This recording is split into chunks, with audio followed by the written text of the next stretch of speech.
20ஆம் அதிகாரம் 12வது வசனத்துல சொல்லுது, மரித்தோராகிய சிறியோரையும் பெரியோரையும் நியாய தீர்ப்புக்காக ஆண்டவருடைய சமூகத்தில் கொண்டு வந்ததை பார்க்கிறோம்.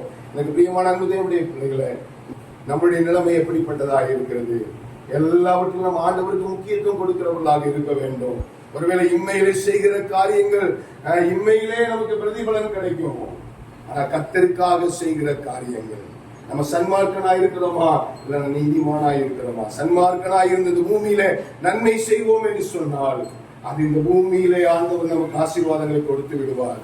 ஆனால் நீங்களும் நானும் பாவ மன்னிப்பின் நிச்சயத்தை பெற்ற நீதிமானாய் இருக்க வேண்டும் என்று சொல்லி ஆண்டவர் விரும்புகிறார். நீதிமானாய் இருக்க வேண்டும் என்று சொல்லி ஆண்டவர் விரும்புகிறார். அவருக்கு கொடுக்க வேண்டிய காரியங்களை கொடுத்து, அவருக்கு செய்ய வேண்டிய காரியங்களை செய்து, ஆவியாத்மா சரீரத்தை பரிசுத்தமாய் காத்துக்கொண்டு, ஒருவேளை மரணம் வந்தாலும் கர்த்தருடைய வருகை வந்தாலும் அவருடைய சமூகத்திலே காணப்பட நம் ஒவ்வொருவருக்கும் கர்த்தர் கிருபை செய்வார்.